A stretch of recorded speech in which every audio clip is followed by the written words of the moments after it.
أعوذ بالله من الشيطان الرجيم بسم الله الرحمن الرحيم. We'll begin from ayah 232. وَإِذَا طَلَّقْتُمُ النِّسَاءَ, and when you have divorced women, فَبَلَغْنَ أَجَلَهُنَّ, and they have fulfilled their term.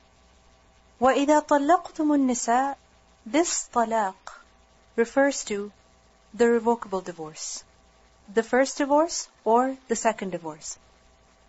When you have divorced the women, and then فَبَلَغْنَ أَجَلَهُنَّ, and they have reached their ajal. What does it mean by reaching the ajal over here? It means that their iddah is over. Previously, فَبَلَغْنَ أَجَلَهُنَّ meant that their iddah is about to be over. It is near its completion. Over here, فَبَلَغْنَ أَجَلَهُنَّ means that their iddah is completely over. It's done. And what does it mean when their iddah is over and there was no rujur? The man and woman are separated. The woman goes to her parents or she goes away and they no longer live with each other. There is no longer any relationship between the two. But because it is the first divorce or the second divorce, there is a possibility of the two getting back together. How? Through nikah. But if it was a third divorce, what did that mean? They cannot get back together until and unless the woman marries another man by chance, gets divorced, or he dies by chance, and then she marries the previous husband. But over here, it's the first or the second divorce, and their iddah is over. The man and woman are separated. So now, the command is to the awliya, the guardians of the women, that فَلَا تَعْضُلُوهُنَّ, you should not stop them. You should not hinder them. تَعْضُلُوهُنَّ is from the root letters Ayn, Bad, Lam, Adl. And Adl is to prevent harshly. It is to prevent harshly. To stop someone from doing something very harshly, very forcefully. Why? For one's own personal benefit. So for example, a person does not let his business partner sell the business or have business with another. Why? Because of his own personal benefit. From the same root is the word mu'dil. And mu'dil is used for a hen, for a chicken that cannot lay eggs. It is prevented from doing so. So la ta'duluhunna, do not stop them. Do not hinder them. Do not prevent them. Who does hunna refer to? The women. The women who have been divorced. So do not stop them from what? أَن يَنْكِحْنَ أَزْوَاجَهُنَّ, that they marry their husbands. What does it mean by this? That they marry their former husbands. Many times we see that a man and woman who were previously divorced, after some time they realize that the divorce was a mistake and they wish to get back together.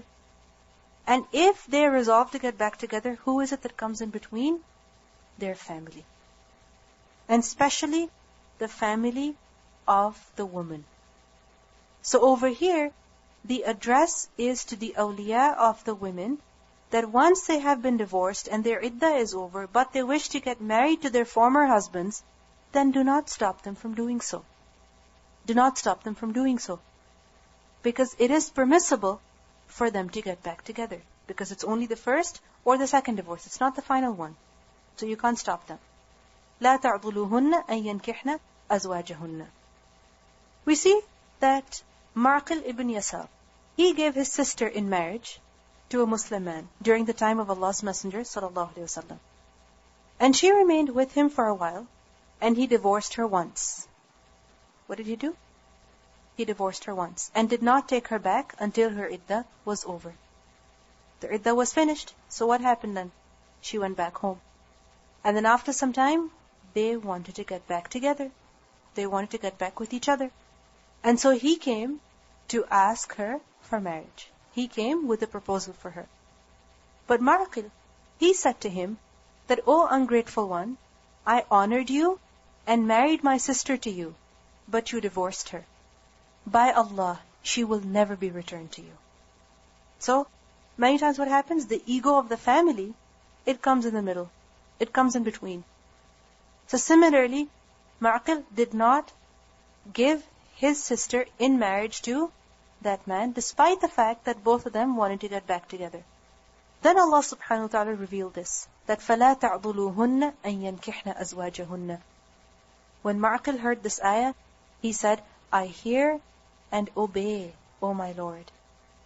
He then summoned the man and he said, I will honor you and let you remarry my sister. So what did he do? He called him and he remarried his sister to him.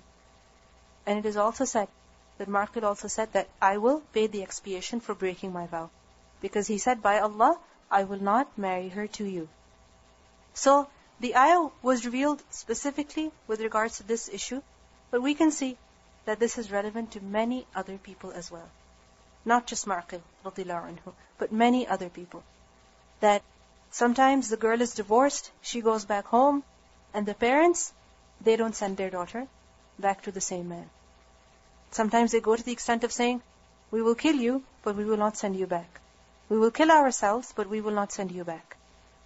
Because for them, sending your own daughter back to her previous husband is an insult. What does Allah say? لَا تَعْضُلُوهُنَّ. Do not stop them. And notice the word that has been used for stopping. Do not prevent them harshly. Do not stop them for your own personal benefit. For your own personal benefit. Do not stop them from remarrying. Especially, إِذَا تَرَاضَوْا بَيْنَهُمْ بِالْمَعْرُوفِ. When they have mutually agreed between themselves in the approved way. تَرَاضَوْا, from the root letters, رَاضَدْيَا, رَضِيَا. What does it mean? To be happy, to be pleased, to agree with something. So when both of them, the man and the woman who intend to marry, who were married before but then were divorced, if they mutually agree in a matter that is approved. What does it mean by this? That they agree on an acceptable basis, that they will remain in the correct way, in an appropriate way. They will live together in an appropriate way afterwards. So basically we see that there is always a reason for divorce. There's always a reason for divorce. Now after the divorce, if the man and woman want to get back together and they decide, okay, this was a problem, we have a solution to this problem. So when they have a solution, let them get married. Let them marry. Don't stop them from marrying. إِذَا تَرَاضَوْا بَيْنَهُمْ بِالْمَعْرُوفِ. So here we learn that a woman has been given a right in the matter of her nikah. That if she wishes to marry someone, don't stop her. As long as there is ma'roof. She can choose who she wants to get married to. Her family cannot force her. And we learn that the Prophet ﷺ said that لا تنكح الأيم حتى تستأمر. A matron, meaning a woman who was previously married, a woman who is grown up, should not be given in marriage except after consulting her, after taking her permission. So a woman who is elderly, a woman who was previously married and divorced or is now a widow, whatever, she should not be given in marriage except by her permission, except by consulting her. And a virgin should not be given in marriage except after her permission.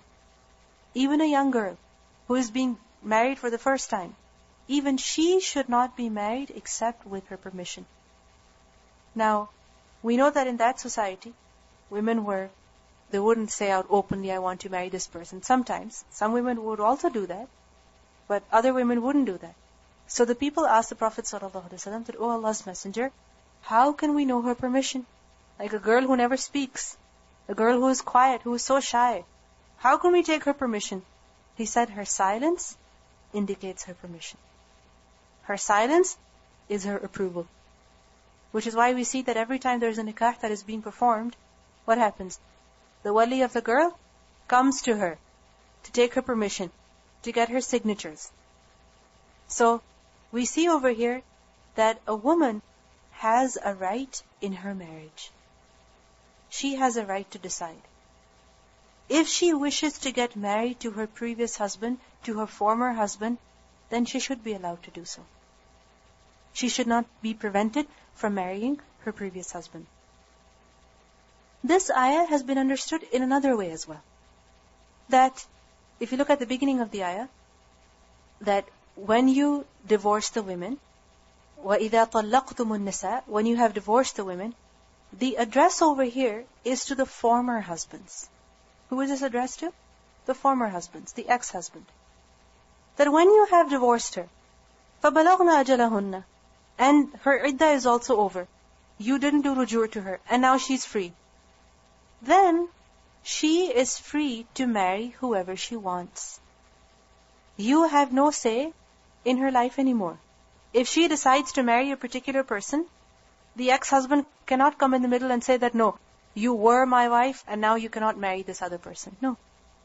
So, when you have divorced a woman and she has reached her iddah is over, then لَا تَعْضُلُوهُنَّ أَن يَنْكِحْنَ أَزْوَاجَهُنَّ. Don't stop them from marrying any other person whom they want to marry. Because now she's free. إِذَا تَرَاضَوْا بَيْنَهُمْ بِالْمَعْرُوفِ, when they have agreed with one another in a manner that is appropriate. Then Allah says, ذَلِكَ يُعَظُ بِهِ. That. What does ذَلِكَ refer to? This command. Which command? That لَا تَعْضُلُوهُنَّ. Or that إِذَا تَرَاضَوْا بَيْنَهُمْ بِالْمَعْرُوفِ. This, who is going to benefit from this command? Or who is being instructed over here? يُعَظُ بِهِ. يُعَظُ is from وَعْظ. Waw, ayn, la. And the word maw'ilah is from the same root. What is maw'ilah? An advice, an instruction. So, who is going to be instructed? Who is going to benefit from this? مَنْ كَانَ مِنْكُمْ يُؤْمِنُ بِاللَّهِ وَالْيَوْمِ الْآخِرِ. The one who believes in Allah and the last day among you. Only such a person will observe this command of Allah. Which command of Allah? Not stopping the women from remarrying their ex-husbands. Because a person who truly believes in Allah and the last day, his ego doesn't come in the middle. His ego doesn't stop him from doing that which is right. So only the one who believes in Allah and the last day will observe this command.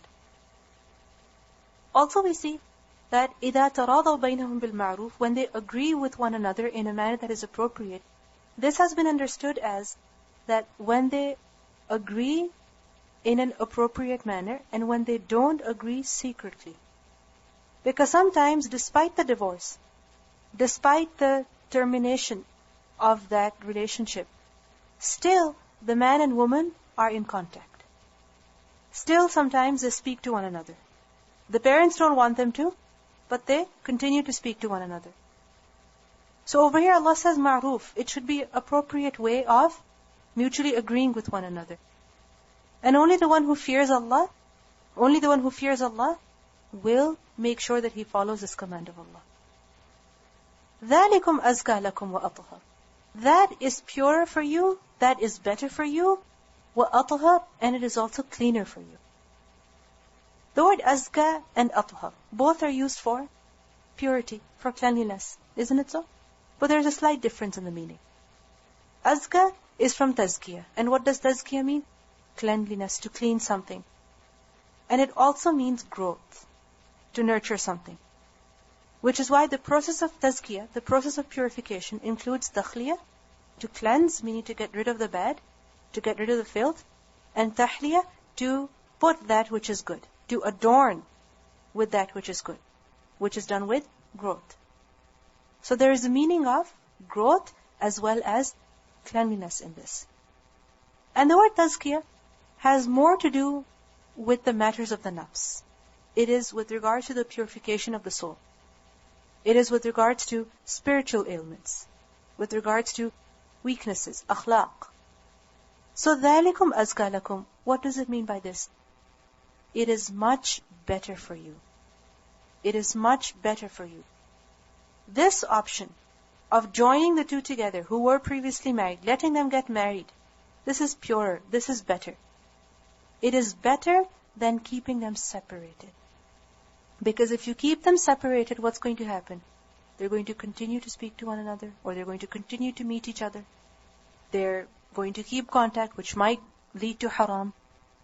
So if you get them married, it is much purer. It is much better. And sometimes it's the ego of the person that comes in the middle. Right?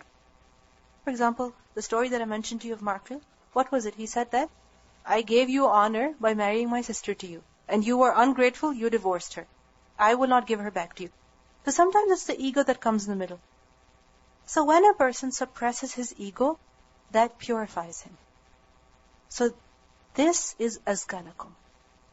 When you crush your ego, it is better for you. It is better for you spiritually. وَأَطْهَرْ, and it's also cleaner. أطهر is from tahara. And what does tahara mean? Cleanliness. And when compared to tazkiyah, tahara refers to physical cleanliness, physical purification. Just as we read earlier, حَتَّى يَطْهُرْنَ فَإِذَا تَطَهَّرْنَ. Over there, the word tahara was used, but it referred to physical purification. So, what does it mean by athhar over here?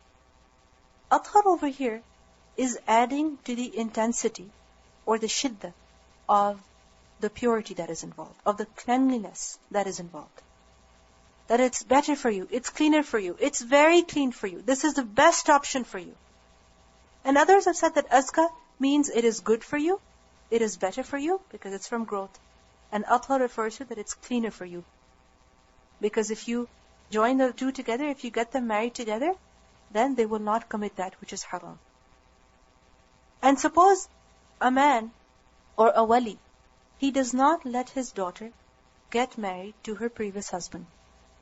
And instead he marries her to another man. What is purer for the woman? Going back to the same husband, going back to another man? Going back to the same husband. It's purer for her, it's better for her. So ذَلِكُمْ أَزْكَى لَكُمْ وَأَطْهَرُ وَاللَّهُ يَعْلَمُ وَأَنْتُمْ لَا تَعْلَمُونَ. And Allah knows and you do not know. Allah knows what? What is in your interest? What is in your favor? And you do not know any of this. Therefore, what should you do? Follow the commands of Allah. Many times, the commands of Allah may not make sense to us. Many times, it may happen. But a person should not say in this situation, it doesn't make sense, it's completely illogical. This is against my intellect. It doesn't make any sense to me. No. A person should tell himself, Allah knows and I do not know. Allah knows better. Allah knows what is best for me. Therefore, I should listen to His command. I should accept His command. Now, the following ayah is about breastfeeding the children.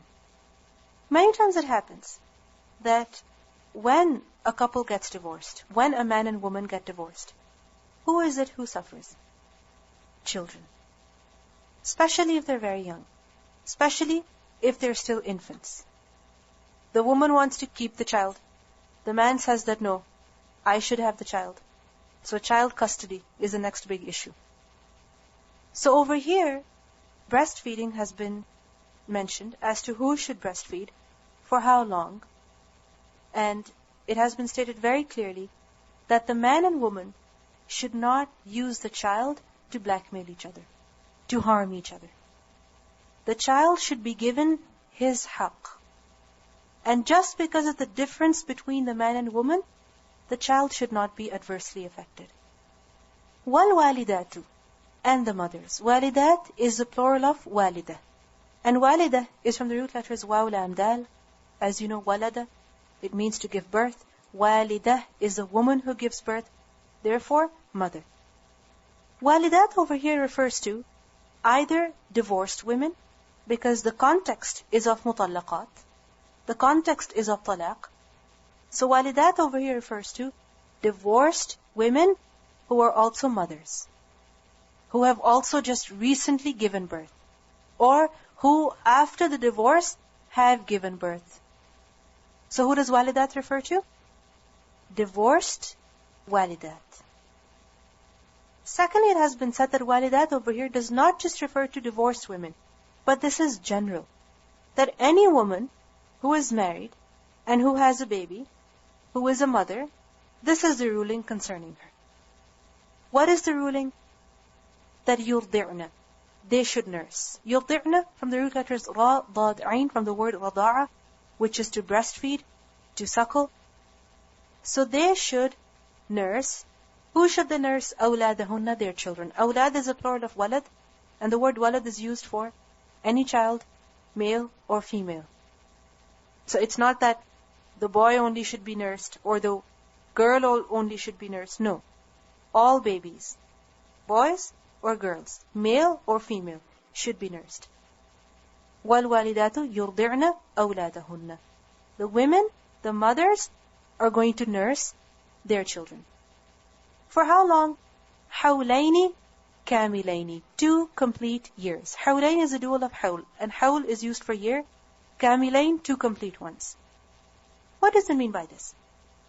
Over here, يُرْضِعْنَ is a command that the mother must or should breastfeed her child for how long? 2 years.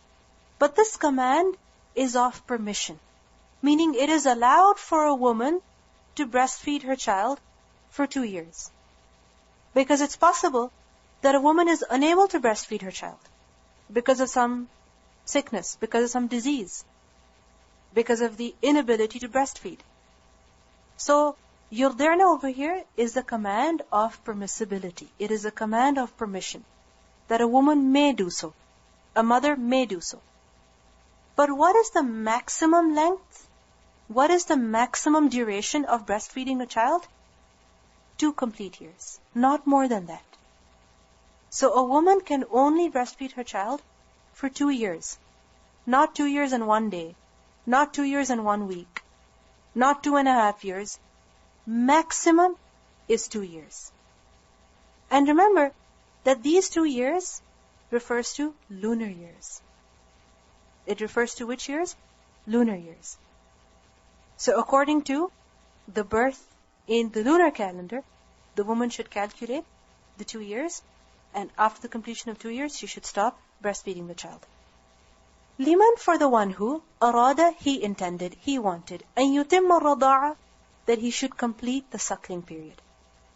So the ayah clarifies that anyone who wishes to complete the nursing period, what is the complete nursing period? 2 years, not more than that. So just as there are certain regulations concerning talaq, similarly, there are certain regulations concerning breastfeeding. A woman may breastfeed her child for 1 month. She may breastfeed her child for 2 days, for 1 year, for 1.5 years. But the maximum that she can go is 2 years and not more than that. But what if a woman is unable to breastfeed her child? What if a woman does not wish to? Or what if the circumstances don't allow? For example, the man and woman were living together. The woman had a baby, but the man and woman got divorced. Now the woman does not have any family in that same city, in that same town, perhaps in the same country. Nor does she get the custody of the child. So she has to leave. Where is the child going to be? With the father. So is she going to be sinful for not feeding the child? No. Similarly, if a woman is ill, she is unable to breastfeed the child, or she does not wish to because of whatever reason, is she sinful? No, she's not sinful. Obviously, there is a lot of reward for breastfeeding the child because a woman is constantly striving. It's a part of her motherhood. But if she does not breastfeed the child, then she's not being sinful. Remember that. Because yurdi'na, this is a command of permission. There is great reward. There is also a lot of benefit. But if, because of some genuine reason, a woman is not able to, then there is no harm. But while the woman is breastfeeding, who is going to look after her? Who is going to provide for her? وَعَلَى, and upon, meaning it is the responsibility of who? Al-mawludi lahu, the father. Al-mawlud is also from the root letters waw, lam, dal, walada, which is to give birth. And mawlud is the one who is given birth to. Who is mawlud? The one who is given birth to, meaning the child. Al-mawlud lahu, together, is a technical term that is used for the father, the biological father. Because the father himself cannot give birth to his child. Somebody else has to give birth to his child. And who is that? The mother. So mawlud lahu, the one who was given birth to for his sake. So in other words, the biological father. And why is this term used to refer to the father? Because he is the one who is responsible for the child in the sense that the child gets the name, gets his lineage from the father and not the mother. And it's the father who is supposed to provide for the child as well. So mawlud lahu, it is to show that the father is responsible for the child. Lineage-wise, name-wise, and also with regards to other affairs. وَعَلَى الْمَوْلُودِ لَهُ, so it is the responsibility of the biological father, what? رِزْقُهُنَّ, their provision. Whose provision? The provision of the suckling mothers. The provision of the breastfeeding mothers. When women are breastfeeding, sometimes they get hungry very quickly, especially in initial stages. Because the child is nursing every 2 hours. Sometimes every 1 hour, sometimes every 3 hours. So because of that, the woman needs food, most of the time. And sometimes because of her situation, she might need some special food as well. So who is responsible for providing that food to the woman? The father, the biological father, even if he has divorced that woman. What else is he supposed to provide to the woman? وَكِسْوَتُهُنَّ, and also their clothing. Kiswa is from the root letters kaf, sin, waw. The word kiswa is used for clothing, and libas is also used for clothing. But there is a difference between the two. Libas is a garment that a person puts on himself, that a person wears himself. And kiswa is a clothing that a person gives to another. Which is why you may have heard of kiswa of the Kaaba. What is it? The cover of the Kaaba. Right? The black cloth that shrouds the Kaaba, that covers the Kaaba. So, the man is responsible for providing the food to the mother when she is breastfeeding, and he is also responsible to provide her with clothes while she is breastfeeding. Why is clothing mentioned? Why is clothing mentioned in particular? Because we see that children, when they're breastfeeding, sometimes they throw up a lot of milk, which dirties the clothes of the mother. So sometimes she needs a lot of clothes. So, وَكِسْوَتُهُنَّ, and how is he to provide them? بِالْمَعْرُوفِ, in a manner that is appropriate. Meaning in a manner that is customary, that is acceptable. Whatever the tradition is, whatever is acceptable, whatever the need is, whatever is the ability of the father. لَا تُكَلَّفُ نَفْسٌ, no person will be burdened, إِلَّا وُسْعَهَا, except with its capacity. تُكَلَّفُ is from the root letters kaf, lam, fa. The word taklif is from the same root letters. Taklif is to charge someone with a responsibility.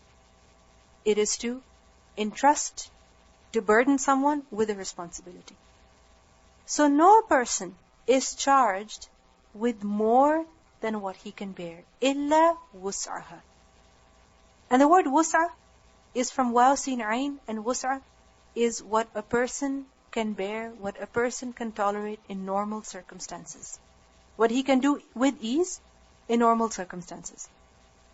For example, it is possible for a person to clean the house or to cook food in 2-3 hours. Normally. Without putting in too much effort. Without speeding up too much. That is within a person's capacity. But if that same person is told, no, cook in 15 minutes. Or no, clean in 1 hour. Okay. They might be able to, but with a lot of difficulty. Isn't it? Similarly, you may be able to memorize your lesson, read through your lesson 7 times a day. But if you're told, no, 20 times a day. Okay, it would be possible for you, but with a lot of difficulty. Then the only thing you would do is just memorize your lesson. Nothing else besides that. So wus'a is the ability of a person. What a person can do in normal circumstances. What a person can bear, what a person can tolerate with ease, without exerting any extra effort. So no person is burdened with what he cannot do, with what he cannot tolerate. So over here, what is being said is that if the man is to provide for the woman's food, for the woman's clothing, then he is to provide for the food and clothing according to his means. According to his means. It's not that the woman says, no, I want 20 pairs of clothes, whereas the man can only afford 10. So whatever the man can afford, that is what he will be charged with. But he should consider ma'roof. If he can afford, he should give. And if he cannot, then again he should give that which is within his capacity. We learn in Surah Al-Talaq, Ayah 7, لِيُنْفِقْ ذُو سَعَةٍ مِّن سَعَتِهِ وَمَنْ قُدِرَ عَلَيْهِ رِزْقُهُ فَلْيُنْفِقْ مِمَّا آتَاهُ اللَّهُ لَا يُكَلِّفُ اللَّهُ نَفْسًا إِلَّا مَا آتَاهَا. Let a man of wealth spend from his wealth, and he whose provision is restricted, let him spend from what Allah has given him. Allah does not charge a soul except according to what He has given it. So we see over here that even after the divorce, a woman may breastfeed the child. Who is going to support her despite the divorce? The father of the child. Why? Because she is nursing his child.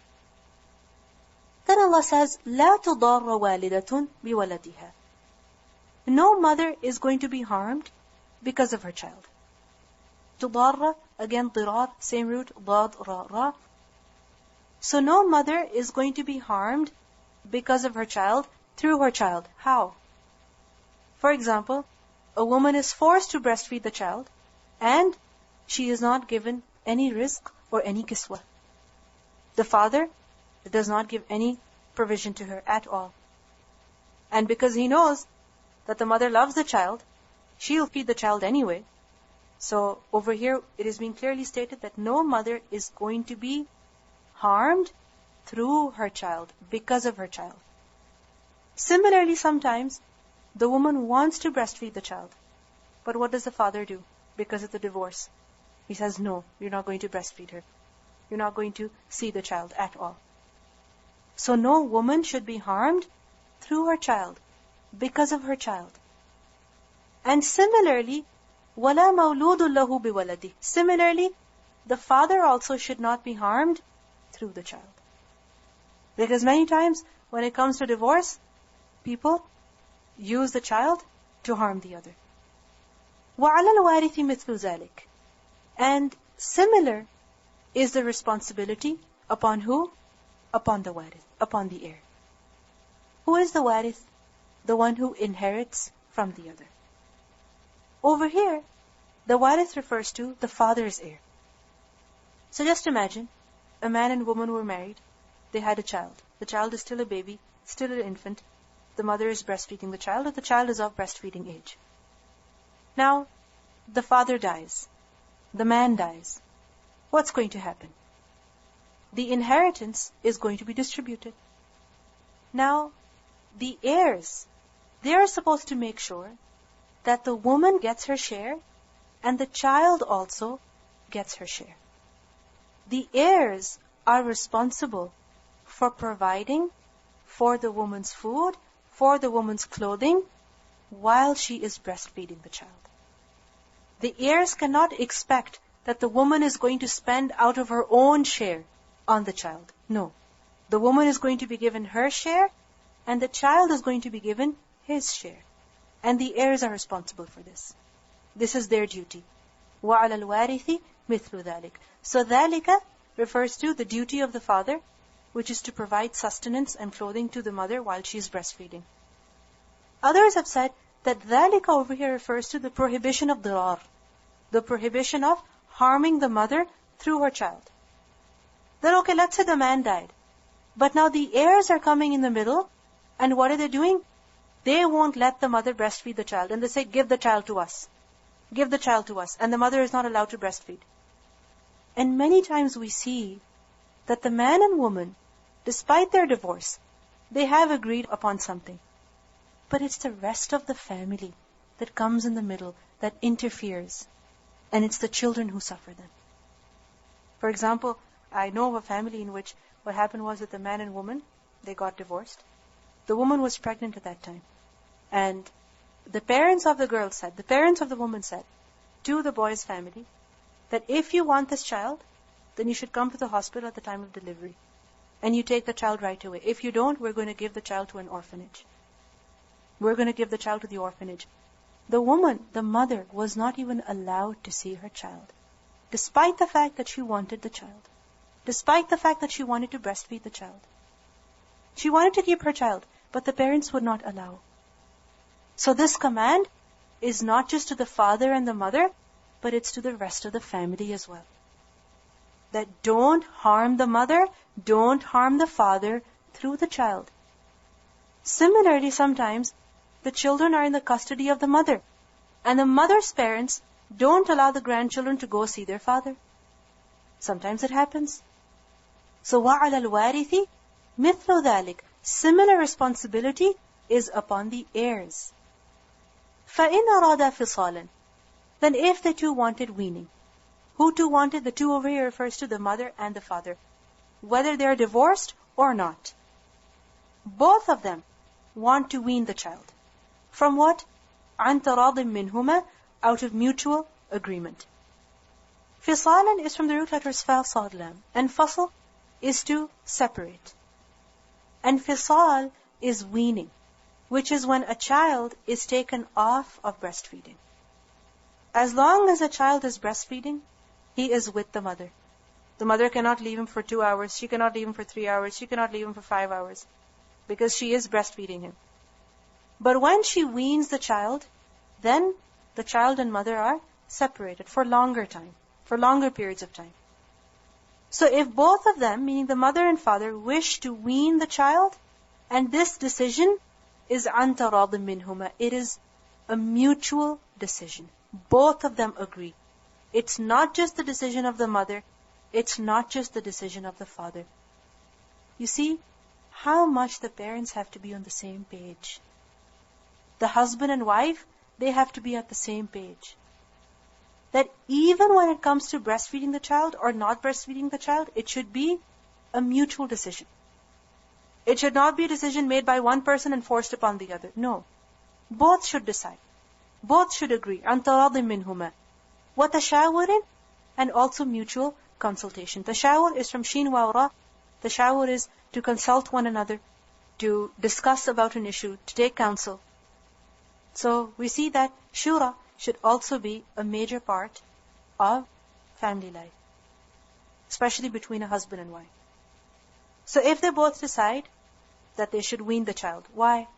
For example, the husband cannot afford to give the food or give the kiswa to the woman. Or because of divorce, the mother and father, the husband and wife, they are separated. And now the child cannot go with the mother, the example that I gave you before. So in this case, both of them decide, both of them resolve that they're not going to breastfeed the child anymore. Or sometimes, it is because of some other problem, because of some other issue. The man and woman are fine, they are married. There is no problem in their relationship. But let's say, the woman has to work because of some reason. The woman has to study. She's not able to breastfeed the child. She's not able to take the child. So both the man and woman decide that they're going to wean the child. They're not going to breastfeed the child anymore. Are they sinful for that? No. فَلَا جُنَاحَ عَلَيْهِمَا. Then there is no sin upon them too, as long as it is in the benefit of the child and the mother. So if nursing the child is not feasible, then there is no sin. But we see that consultation, mutual decision is necessary. Many times women make up this decision themselves, and without telling the husbands, they wean the child before 2 years. The husband wants the child to be fed, but the woman says no, and she doesn't tell him. So we see that mutual consultation is very important. And if a man interferes in this matter, if he finds out if the woman is still breastfeeding, then he's not interfering in the woman's personal issue. No, this is his issue. He's not interfering because it is his child. And he has a right to know what he is being fed, who is feeding him. وَإِنْ أَرَدْتُمْ, and if you all wish, أَن تَسْتَرْضِعُوا أَوْلَادَكُمْ, that you seek foster suckling for your children. تَسْتَرْضِعُوا, see the sin and ta, that gives the meaning of seeking. That you seek رَضَعَ, you want someone else to feed your child. You want your child to be nursed by a substitute, someone other than the woman. So for example, the aunt of the child. Or for example, another wet nurse. Or for example, the bottle. If you wish that somebody else, other than the mother, should feed your child, فَلَا جُنَاحَ عَلَيْكُمْ, then there's no sin upon you, meaning you may do so. A child can't be nursed by another, by a wet nurse. As long as إِذَا سَلَّمْتُمْ مَا آتَيْتُمْ, as long as you have submitted what you gave bil-ma'ruf in the manner that is approved. What does it mean by sallamtum? Sallamtum is from Sin Lam Mim. And as you know, Islam means submission. What does it mean? To submit your will to Allah subhanahu wa ta'ala. Over here, taslim means that you've handed over. You've completely given. You have submitted. You have paid. What have you submitted? What have you gave?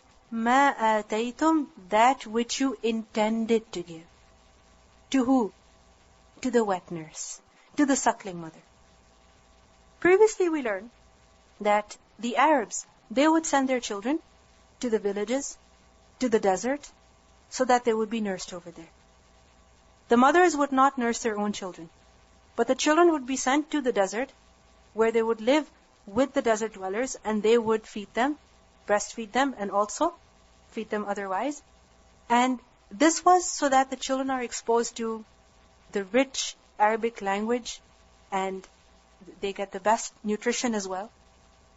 So, when a foster mother is hired to feed your child, then you have to pay her. You have to give her. It's possible that the foster mother says, no, I don't wish to take any money. That's fine. But if she demands some money, some recompense, some return, then you must give that. And how should you give that? Bil ma'ruf, in the manner that is approved. Ma'ruf over here refers to the amount should be acceptable. I mean, it shouldn't be just $2 for a year. Similarly, ma'ruf refers to the manner in which a person gives. What does it mean by the manner? That it should be given out of kindness, in a good way, without delaying, without postponing. Because who will you harm then? Your own child. Similarly, when a person is paying, he should pay in a manner that is appropriate. He shouldn't pay the entire amount in change.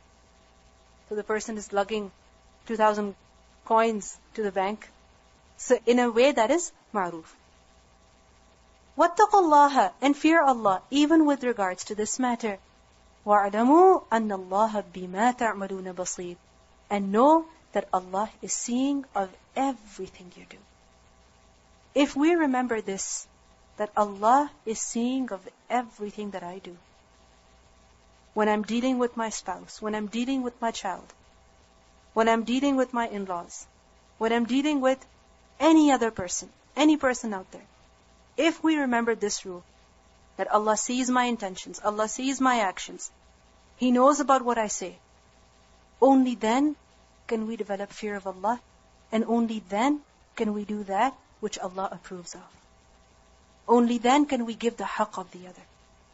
Only then can we look beyond ourselves and not be so selfish. Look at the need of the other. Look at the right of the other and fulfill their right. Fulfill their need. Look beyond ourselves. Let's listen to the recitation.